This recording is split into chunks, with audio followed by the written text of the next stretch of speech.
Hey, what's up? This is Wilsford with Abysmal Hymns, and I got Lee back with me from Kill by Mouth. And this time, as promised, we're going over our top five Metallica songs. And Metallica, is one of those bands that people take for granted, because they're so huge now. Yeah, And we forget about when they came out and just how, kind of like Nirvana, how they changed music so much early in their career and what a big deal it was at the time. I mean, they were like, think it's safe to say, like the next Iron Maiden just showed up.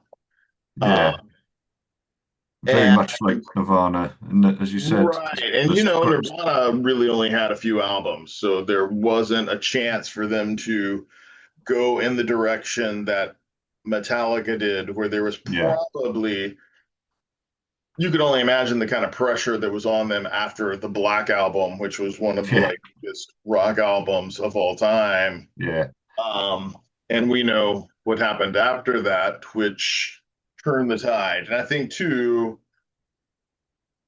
while in the long run, it paid off for Metallica. Somehow they survived all the stuff they went through. I mean, we're talking lineup changes, we're talking a drastic rebranding, we're talking about them not really getting their footing back to the type of music they'd made previously to put them where they yeah, were. Uh, yeah.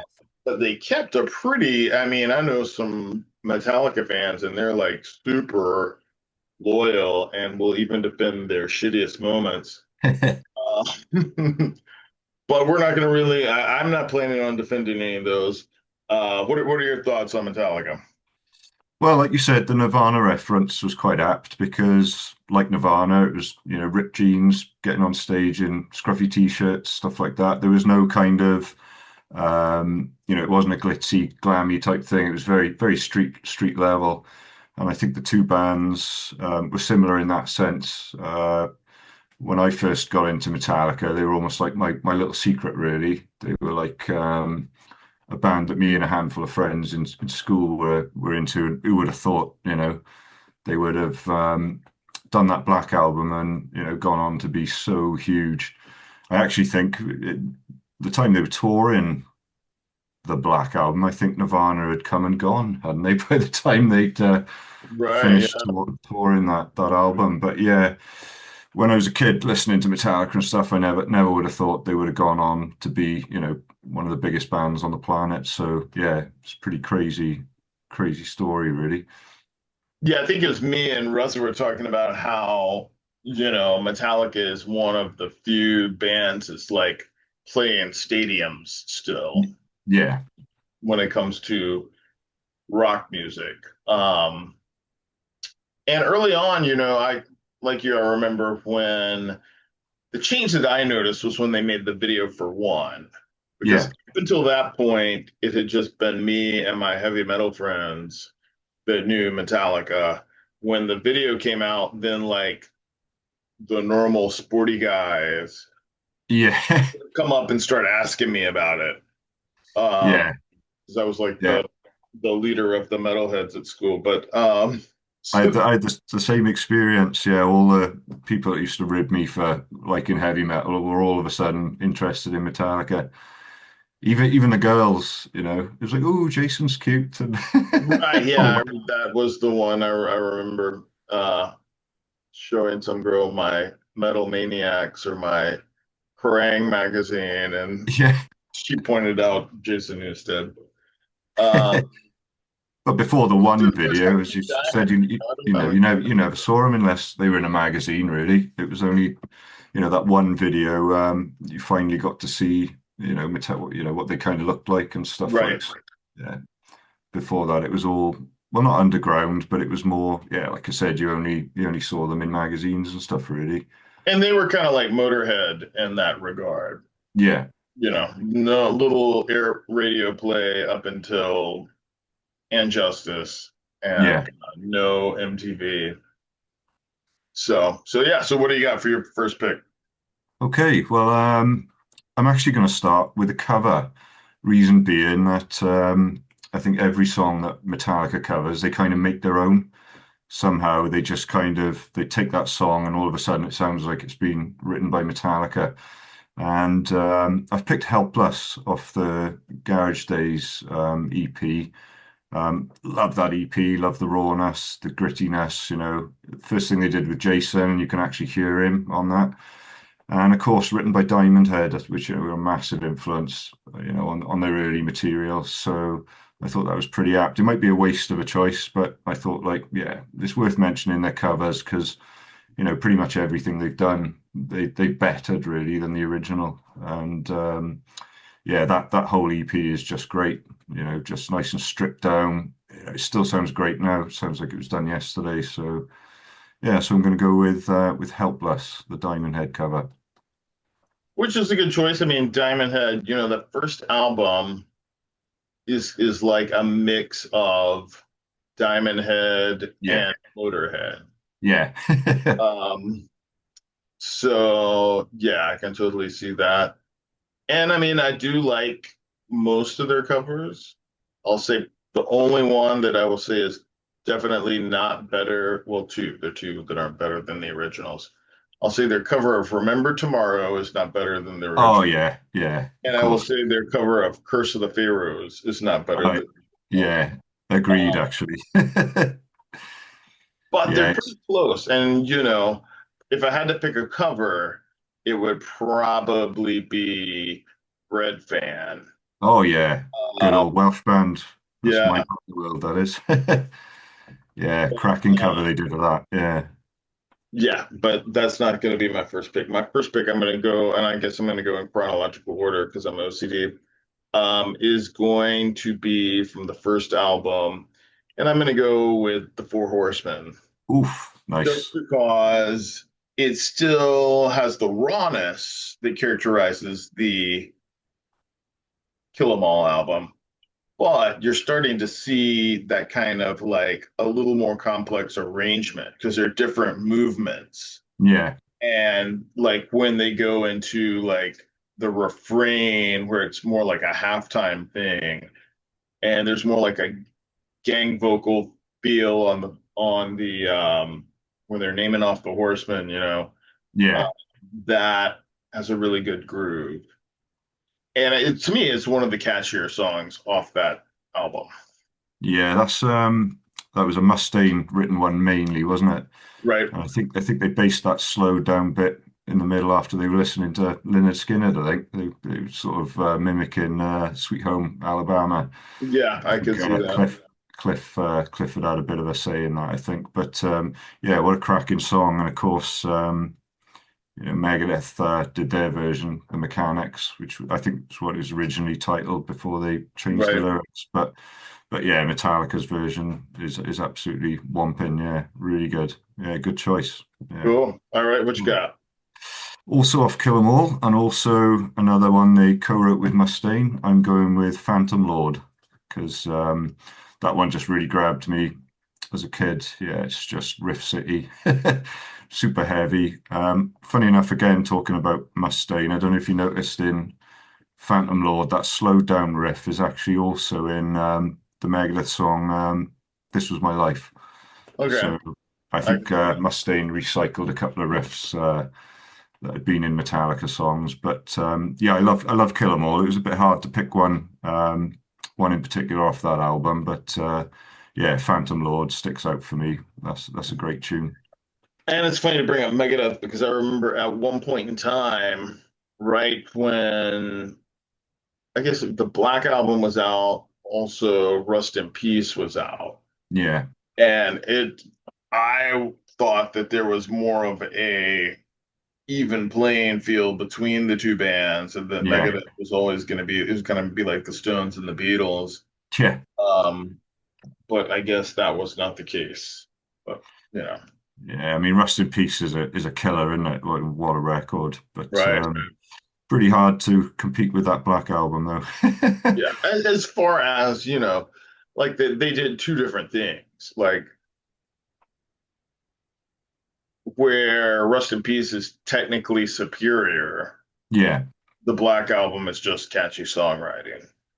yeah. I think Metallica maybe took progressive thrashing as far as it could go on Justice maybe, and just kind of stripped it back a bit, sort of heavier, groovier, simpler song arrangements and Right. stuff. Yeah, Well, it kind of reminds me of the shift that Slayer took going from Rain and Blood to South of Heaven. yeah, absolutely. Yeah, they couldn't have done Rain in Blood 2, really. I No. mean, they weren't going to top that. So where'd you go in it? So slow down, get a bit heavier. Yeah. Cool. All right. Well, I can appreciate Phantom Lord. I am gonna jump ahead to Ride the Lightning, and I'm gonna go with Creeping Death. Oof. Nice. Um, Yeah. just because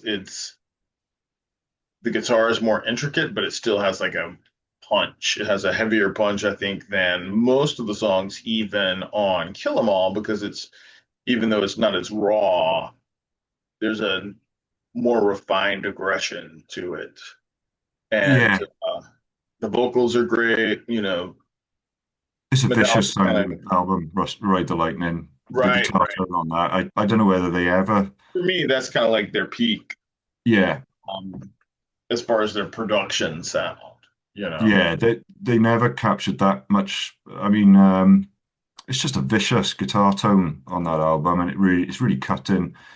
Everything's great. I mean, the opening riff of Creeping Death, I remember learning that as a kid, and it was just like that was one of the riffs on my bucket list. Yeah, got to learn that. But yeah, but didn't they the middle part of that, didn't they wasn't there a little bit of a thing with Exodus? They pinched a little bit. Kirk had put a bit in, which I think it's the dye my hair bit thing in the middle, the chanting bit. I think that was originally in an Exodus track.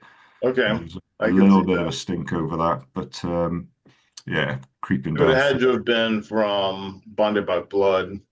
Yeah, yeah, I think there was a little bit, and then Kirk had sort of transferred it over into a Metallica song. But yeah, that happens, doesn't Yeah, it? fair enough. I mean, he probably wrote the riff to begin with. So Yeah, yeah. cool. What you got next?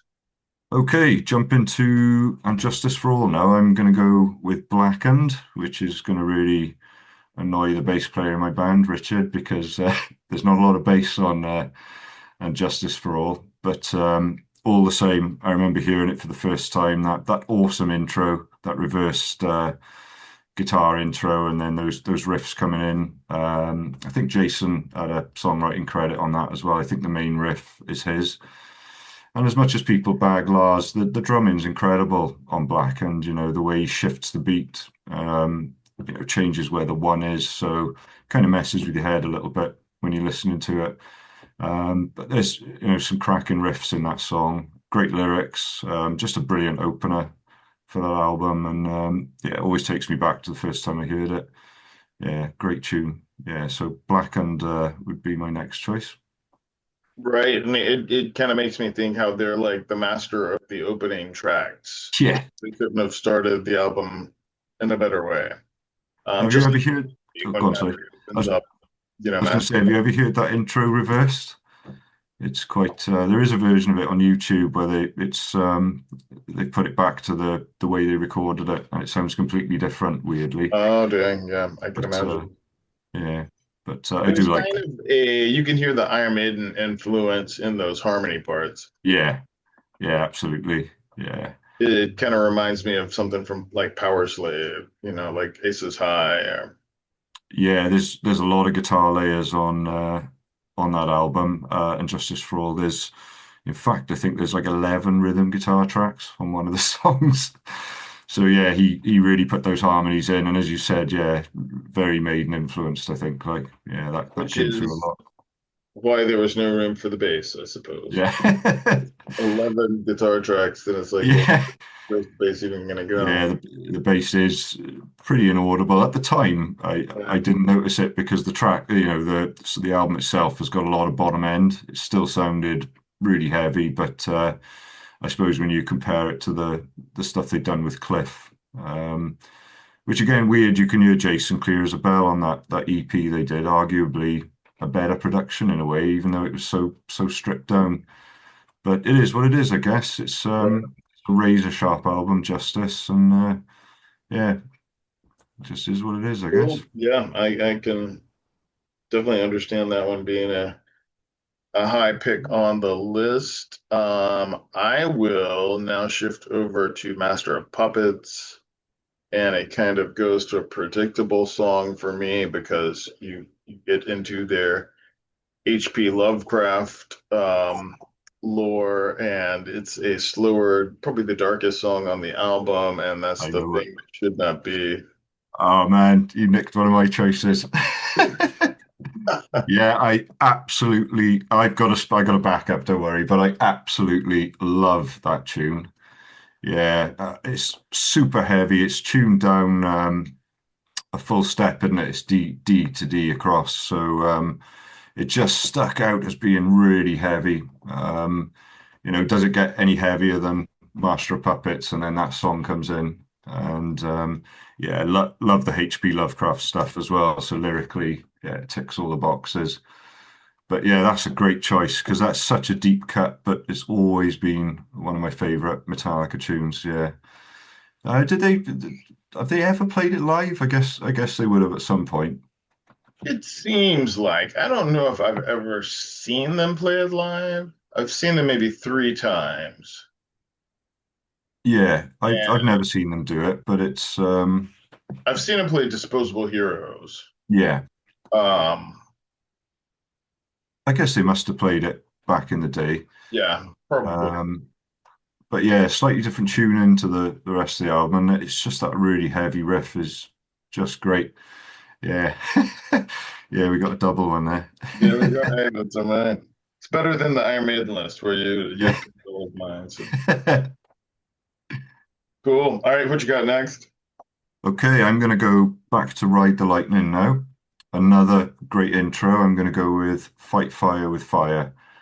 Um, I remember bringing that album home and was still living at home with my folks, putting it on the stereo. My mum was actually, "Oh, this is lovely. What's this?" 'Cause it's got that kind of nice acoustic intro. I think there's about four acoustic guitars. It almost sounds medieval, like a harpsichord or something, but that sort of draws you into a bit of a false sense of security. And then that when that tune comes in, Fight Fire with Fire, it's just blistering.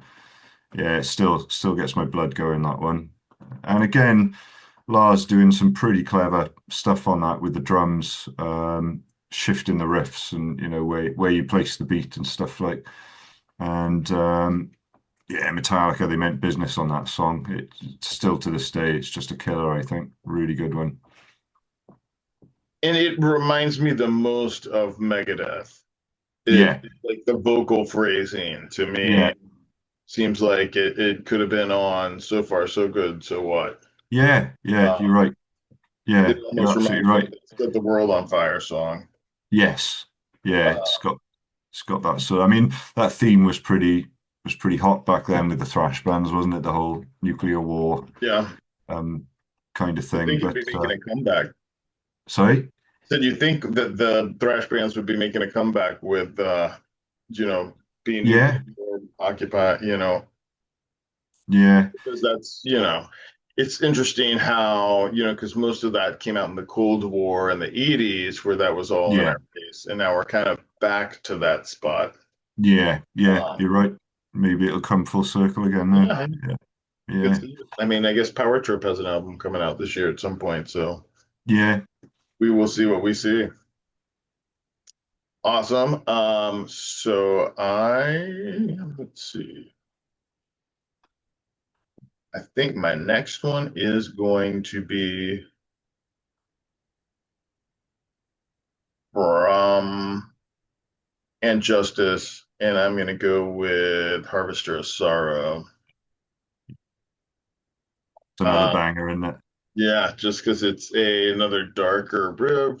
It's lyrically pretty dark. I mean, I guess for them, they were, you hear now about how during this time period, going in toward the Black Album between Injustice and the Black Album, that they're using had kind of spiraled. And I guess a lot of it was probably they were dealing with a lot of grief with Cliff Burton dying. Yeah, yeah, of course. Yeah, Imagine how much of a transition that is. And it's not like they got a break to kind of sit in their shit and process it, you know. No, no, that's it. I think they just pretty much carried straight on through, didn't they? Right. Yeah, that's probably the darkest album, isn't it? Lyrically, Justice, and yeah, maybe the mood of losing their bandmate sort of Yeah. So carried they across. even though lyrically, I mean, I guess that's a little more introspective. A lot of it is kind of them raging against the machine. But it was probably easier for them to turn their depression and anger outward than, to be too introspective. So, Yeah, that song, they're great at doing that sort of quiet and loud sort of thing. I love it, where they got that nice sort of that clean little guitar bit in it, and then it sort of switches between that and the heavy riff. Yeah, it's really good. Yeah, that's another one I remember working out as a kid, and yeah, so it's a slower song, isn't it? It's really kind of dark and heavy. right. First single was it?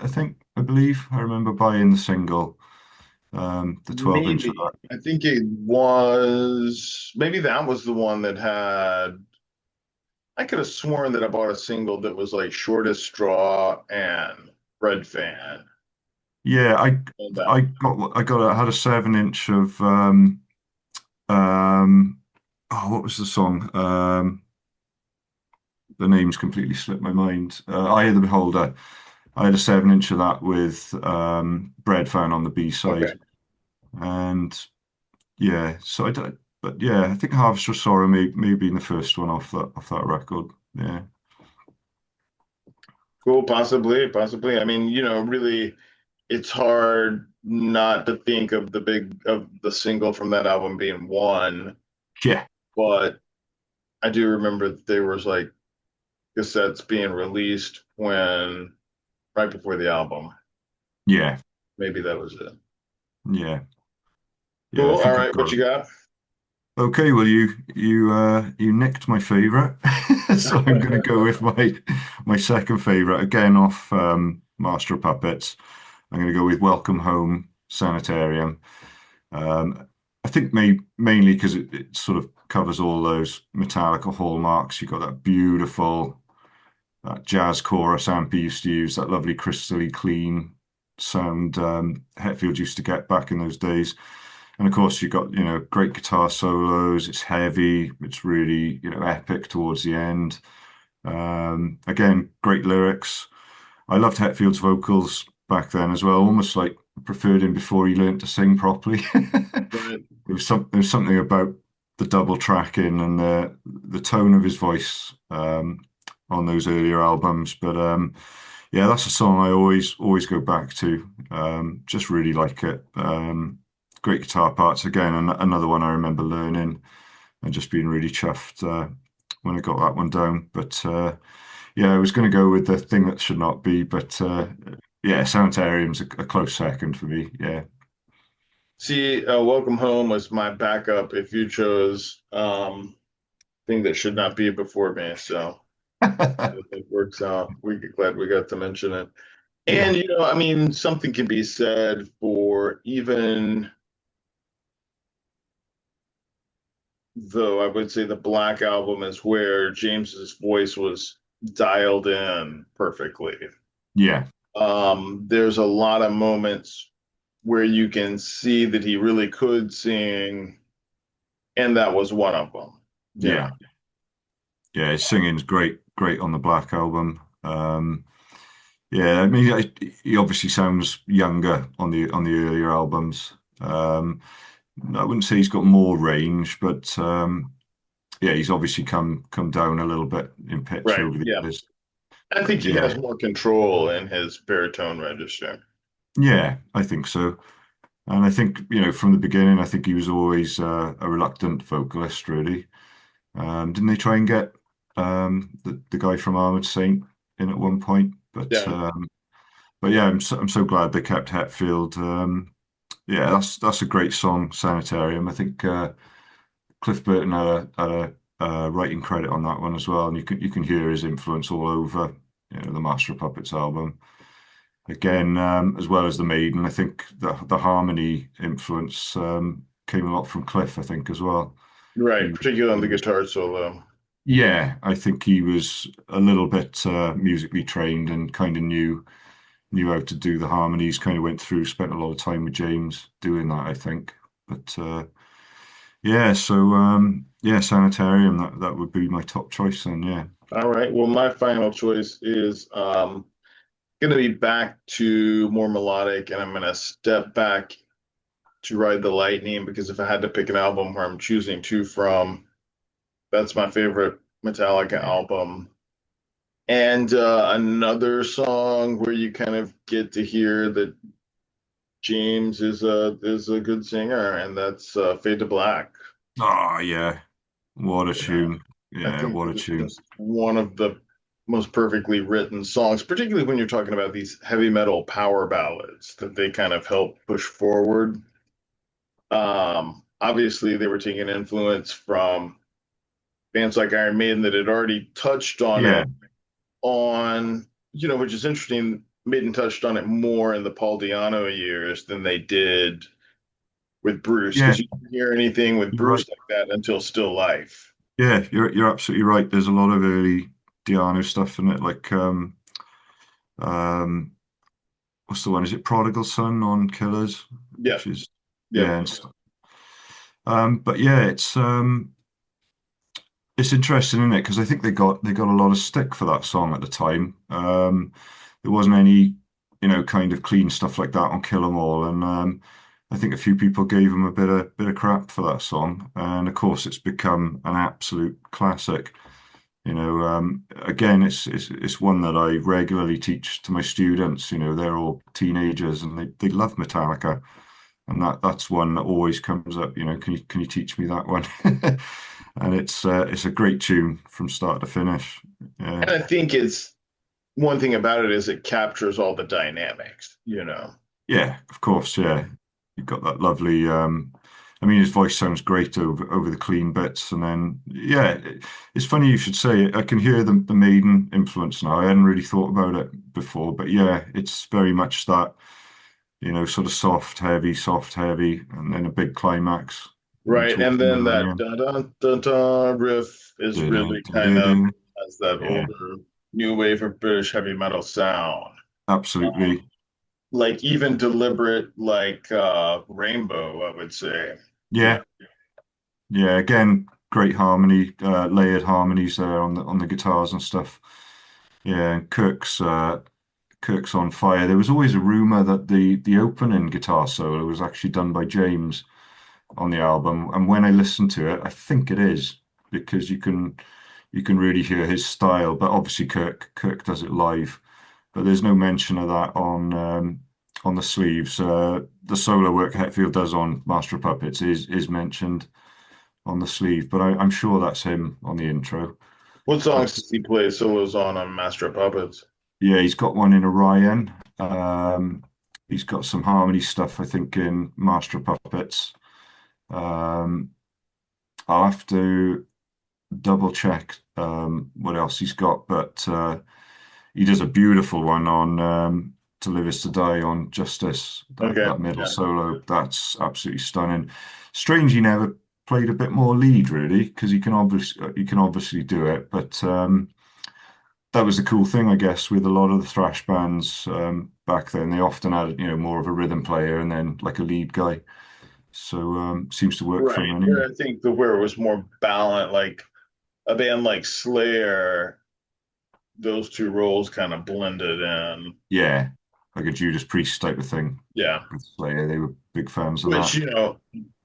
and obviously Slayer's more influenced by Judas Priest than Metallica is, Oh, yeah, absolutely.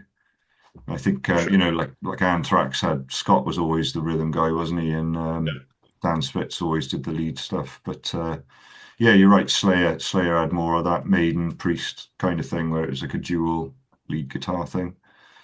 But yeah, Hetfield's a great guitar player. When he does play lead, I've seen him do some of the leads on Seek and Destroy live as well.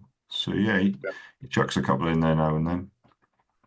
Sure. He's kind of like a Keith Richards where he can do Yeah, it, just doesn't do it. Yeah. yeah, he's like a thrash metal Keith Richards. Yeah, spot Right. on. Which I mean, I think that that's one of the things, like he's an underrated guitar player for that reason, where a lot of times you forget, well, sure, doing the Yngwie Malmsteen stuff is great, but being able to hold down a song and play really memorable riffs and Yeah, thing is, even yeah, more. that's the more important thing, isn't it?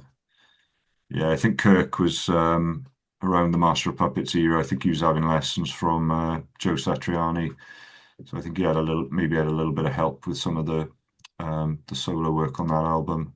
But Right, James is more, not as dexterous, but he's got that pure sort of bluesy, almost like a Thin Lizzy type of thing, I right. I guess. can see that Yeah, because that's a big influence on them too, that you really don't hear till I would say the Black Album. yeah, yeah, yeah. Agreed. Yeah, And I think over the years, their influences shifted as they were exposed to more music and kind of, as a teenager, you're very, particularly with metal, and I could say probably with punk too, it's so identity oriented till you don't want to deviate from the accepted role. yeah, yeah. I think you're right. They kind of, particularly with Ride the Lightning, Master of Puppets, and Justice. And they use Fleming, Rasmussen to record all of those three albums. And yeah, like you said, there definitely was a formula.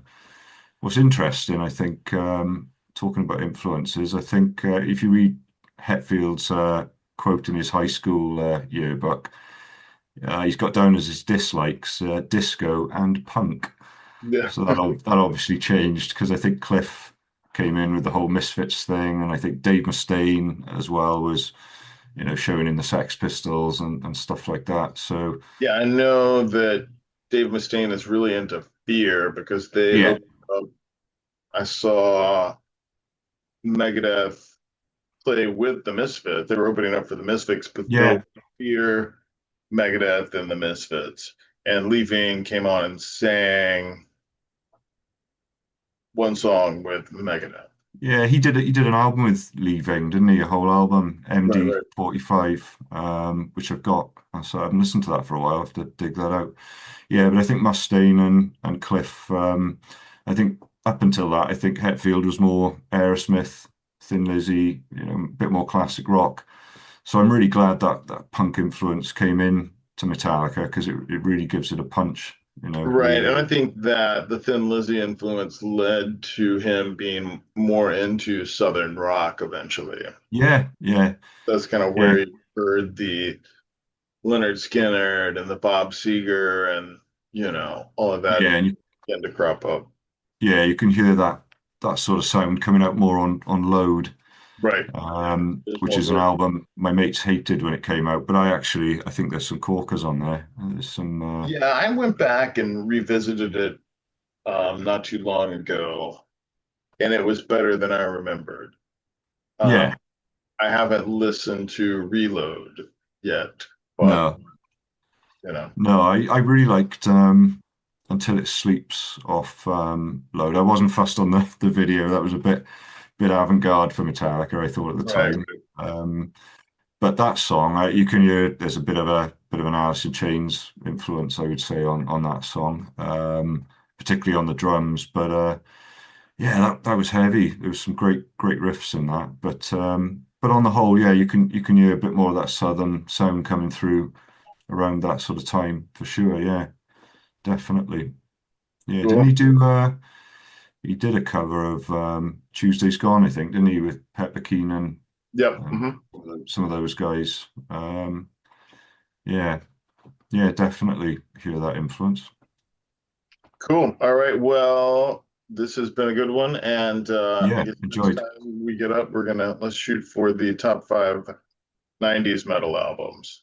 Okay, yeah, cool. That 90s metal that was albums. often a era that gets overlooked, and I think that there are a lot of great albums that kind of got lost in the shuffle or are hugely influential and people forget about them when they came out. So Yeah, we'll go yeah, with that. If you're listening, make sure to click all the like and subscribe buttons that you got to click, and we will see you guys soon. great. Thanks, Will. See you.